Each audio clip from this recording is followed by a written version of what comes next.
ಮಾಧ್ಯಮಗಳನ್ನ ಹತ್ತಿಕ್ಕೋಕೆ ರಾಜ್ಯ ಕಾಂಗ್ರೆಸ್ ಸರ್ಕಾರ ಹೊರಟಿದೆ ಎನ್ನುವಂತಹ ಅನುಮಾನ ವ್ಯಕ್ತವಾಗ್ತಾ ಇದೆ. ವಿಧಾನಸೌಧದಲ್ಲಿ ಮಾಧ್ಯಮಗಳ ಮೇಲೆ ದರ್ಪವನ್ನ ತೋರಿದ್ದಾರೆ.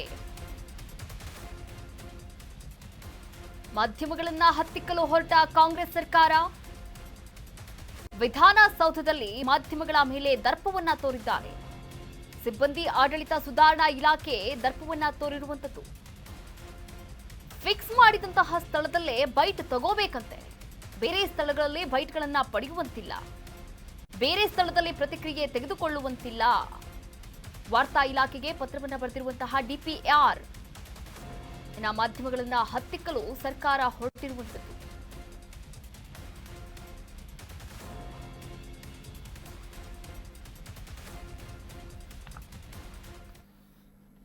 ಮಾಧ್ಯಮಗಳನ್ನ ಹತ್ತಿಕ್ಕೋಕೆ ಹೊರಟಿರುವಂಥದ್ದು. ಎಸ್, ನೀವು ಕೂಡ ದೃಶ್ಯಾವಳಿಗಳಲ್ಲಿ ಗಮನಿಸಬಹುದಾಗಿದೆ.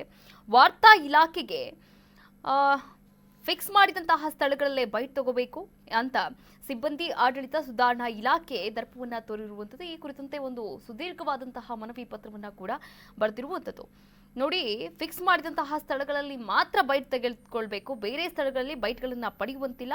ಬೇರೆ ಸ್ಥಳದಲ್ಲಿ ಯಾವ ಸಚಿವರ ಯಾವ ಶಾಸಕರ ರಿಯಾಕ್ಷನ್ ಕೂಡ ತೆಗೆದುಕೊಳ್ಳೋ ಹಾಗಿಲ್ಲ.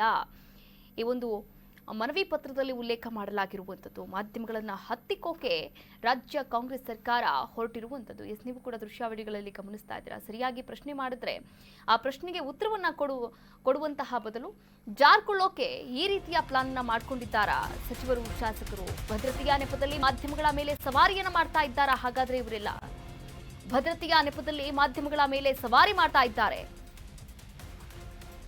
ಅಭಿವ್ಯಕ್ತಿ ಸ್ವಾತಂತ್ರ್ಯಕ್ಕೆ ಸರ್ಕಾರದಿಂದಲೇ ಧಕ್ಕೆ ಆಗ್ತಾ ಇರುವಂತದ್ದು. ವಿಪಕ್ಷಗಳ ನಾಯಕರ ಅಭಿಪ್ರಾಯವನ್ನ ಹಂಚಿಕೆಗೂ ಬೇಲಿ ಹಾಕಲು ಹೊರಟಿರುವಂತದ್ದು. ಮಾಧ್ಯಮಗಳಿಗೆ ಬೇಲಿ ಹಾಕಲು ಹೊರಟಂತಹ ರಾಜ್ಯ ಕಾಂಗ್ರೆಸ್ ಸರ್ಕಾರ ಕಳೆದ ವಾರ ಈ ಇಲಾಖೆಯ ಕಳ್ಳತನ ಬಹಿರಂಗವಾಗಿತ್ತು. ಸಿಬ್ಬಂದಿ ಆಡಳಿತ ಸುಧಾರಣಾ ಇಲಾಖೆಯ ಕಳ್ಳತನ, 300 ಗ್ರಾಂ ಚಿನ್ನ ಕಳ್ಳತನ ಇದೇ ಇಲಾಖೆಯಲ್ಲಾಗಿತ್ತು. ತನ್ನ ಲೋಪದೋಷಗಳನ್ನ ಮುಚ್ಚಿಕೊಳ್ಳೋಕೆ ಇದೀಗ ಮಾಧ್ಯಮಗಳ ಮೇಲೆ ಡಿಪಿಆರ್ನಿಂದ ಸವಾರಿ ಮಾಡಲಾಗ್ತಾ ಇರುವಂತದ್ದು. ಡಿಪಿಆರ್ ತಾಳಕ್ಕೆ ಕುಣಿತಿರುವಂತಹ ವಾರ್ತಾ ಇಲಾಖೆ. ನೋಡಿ, ಭದ್ರತೆ ಬೇಕು, ಸಚಿವರಿಗೂ ಬೇಕು, ಶಾಸಕರಿಗೂ ಬೇಕು, ವಿರೋಧ ಪಕ್ಷದವರಿಗೂ ಬೇಕು, ಎಲ್ಲರಿಗೂ ಬೇಕು. ಆದ್ರೆ ಇದೇ ಭದ್ರತೆಯ ನೆಪದಲ್ಲಿ ಮಾಧ್ಯಮಗಳ ಮೇಲೆ ಸವಾರಿ ಮಾಡೋದು ಎಷ್ಟರ ಮಟ್ಟಿಗೆ ಸರಿ?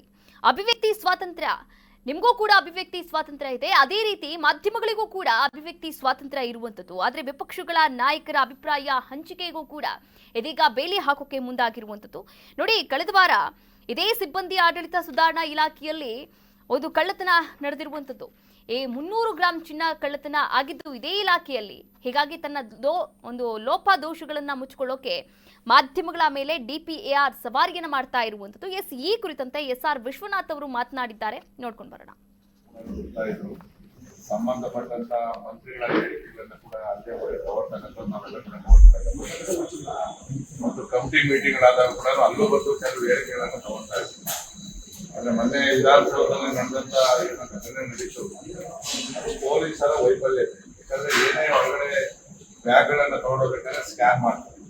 ಬಹುಶಃ ಯಾರೋ ಷಡ್ಯಂತ್ರ ಮಾಡಿರ್ಬೋದು, ಇಲ್ಲ ಆಕಸ್ಮಿಕವಾಗಿ ಆಗಿರ್ತಕ್ಕಂಥ ಘಟನೆಗೆ ಇವತ್ತು ಮಾಧ್ಯಮದವರು ವೆಸ್ಟಿಗೇಟ್ ಬಿಟ್ಟು, ಅಂದ್ರೆ ಜಂಗಲ್ ಹನುಮಂತಯ್ಯನವರ ದ್ವಾರ ಏನಿದೆ ಅಲ್ಲಿ ಬಿಟ್ಟು ಇನ್ನೆಲ್ಲೂ ಕೂಡ ಸಂದರ್ಶನವನ್ನು ತಗೋಬಾರ್ದು, ಬೈಟ್ ತಗೋಬಾರ್ದು ಅಂತ ಹೇಳಿ ಸರ್ಕಾರದ ಆದೇಶವನ್ನು ಮಾಡಿರ್ತಕ್ಕಂಥದ್ದು ಒಂಥರ ಪ್ರಜಾಪ್ರಭುತ್ವದ ಮೇಲೆ ಮತ್ತು ವಾಕ್ ಸ್ವಾತಂತ್ರ್ಯದ ಮೇಲೆ ಮಾಡಿರ್ತಕ್ಕಂಥ ಒಂದು ದಾಳಿ ನಾನು ಭಾವಿಸ್ತೇನೆ. ಭಾಷಣ ಮಾಡಬೇಕಾದ್ರೆ ಇದು ಪತ್ರಿಕಾ ಮಾಧ್ಯಮ ಸಂವಿಧಾನದ 4ನೇ ಅಂಗ ಎಲ್ಲವನ್ನೂ ಕೂಡ ನಾವು ಬಾಯಲ್ಲಿ ಹೇಳ್ತಾ ಇದ್ದೀವಿ. ಆದ್ರೆ ಇವತ್ತು ಇದನ್ನ ನೋಡಿದ್ರೆ ತುರ್ತು ಪರಿಸ್ಥಿತಿ ಜ್ಞಾಪಕ ಬರ್ತಾ ಇದೆ. ಅವತ್ತು ಮಾಧ್ಯಮಗಳನ್ನ ಕಡಿವಾಣ ಆಗ್ತಕ್ಕಂಥದ್ದು ಮತ್ತು ಸುದ್ದಿಗಳನ್ನ ಬಿತ್ತಿಸ್ತಕ್ಕಂಥ, ಅದನ್ನ ನಿಲ್ಲಿಸ್ತಕ್ಕಂಥದ್ದು, ಇದೆಲ್ಲ ಕೂಡ ಕಾಂಗ್ರೆಸ್ ಸರ್ಕಾರ ಹಿಂದೆ ಮಾಡಿದ್ದು ತುರ್ತು ಪರಿಸ್ಥಿತಿ. ಇವತ್ತು ಕೂಡ ಅದೇ ಕೆಲಸವನ್ನು ಮುಂದುವರಿಸತಕ್ಕಂಥ ಕೆಲಸವನ್ನ ಮಾಧ್ಯಮಗಳನ್ನ ಮಾಡ್ತಾ ಇದೆ. ತಕ್ಷಣ ಅವರಿಗೆ ಮತ್ತು ಯಾವ ರೀತಿ ಇತ್ತು, ಏನು ಭದ್ರತೆ ಲೋಪ ಇದೆಯೋ ಅದನ್ನ ಕೆಲಸ ಮಾಡ್ಕೊಳ್ಳಿ. ನೀವು ಮಾಧ್ಯಮದವ್ರು ತಗೊಂಡೋಗಿಡುವಂತ ದುಷ್ಕೃತ್ಯವನ್ನೇ ಮಾಡೋದಿಲ್ಲ. ಯಾರೋ ಒಬ್ಬ ವ್ಯಕ್ತಿ ಬ್ಯಾಗ್ ಇಟ್ಟ ಅಂತ ಹೇಳಿ 2 ದಿನ ಆದ್ಮೇಲೆ ಅವ್ನು ಬ್ಯಾಗ್ ಉಟ್ಕೊಂಡ್ ಬರ್ತಾನೆ ಅಂತ ಹೇಳಿದ್ರೆ ಅದ್ರ ಹಿನ್ನೆಲೆ ಇರ್ತಕ್ಕಂಥ ಪೊಲೀಸರು ತನಿಖೆ ಮಾಡ್ಲಿ. ಅದನ್ನ ಬಿಟ್ಟು ಮಾಧ್ಯಮದವ್ರು ಒಳಗಡೆ ಬರುವಾಗ ಅಂತ ಹೇಳಿದ್ರೆ ಇದೊಂದು ರೀತಿ ಈ ವಾಕ್ ಸಂಪ್ರದಾಯ ಮಾಡಿದಂತ ಒಂದು ದಾಳಿ ಇರ್ತಕ್ಕಂಥ ಭಾವನೆ ನಾನು ಒಬ್ಬ ಶಾಸಕನಾಗಿದ್ದು ಖಂಡಿತವಾಗಿ ನಮ್ಮ ತಕ್ಷಣ ಸರ್ಕಾರ ಈ ಒಂದು ಏನು ಸುತ್ತೋಲೆ ಇದೆಯೋ ಅದನ್ನ ವಾಪಸ್ ಪಡಿತಕ್ಕಂಥ ಕೆಲಸ ಮಾಡಿದೆ. ಹಿಂದೆ ವಿಧಾನಸೌಧದಲ್ಲಿ ಅಧಿವೇಶನ ನಡೆಸತಕ್ಕಂಥ ಸಂದರ್ಭದಲ್ಲಿ ಬೇರೆ ಬಿಡ್ತಾ ಇದ್ವಿ ಅವನ್ನ ನಿಯಂತ್ರಣ ಮಾಡಿರ್ತಕ್ಕಂಥದ್ದು ಅದಾದ ಎಸ್ ನೀವು ಕೂಡ ದೃಶ್ಯಾವಳಿಗಳಲ್ಲಿ ಗಮನಿಸ್ತಾ ಇದ್ದೀರಾ ನೋಡಿ, ಅಭಿವ್ಯಕ್ತಿ ಸ್ವಾತಂತ್ರ್ಯ ಆಡಳಿತ ಪಕ್ಷದವರಿಗೂ ಕೂಡ ಬೇಕು, ವಿರೋಧ ಪಕ್ಷದವರಿಗೂ ಕೂಡ ಬೇಕು.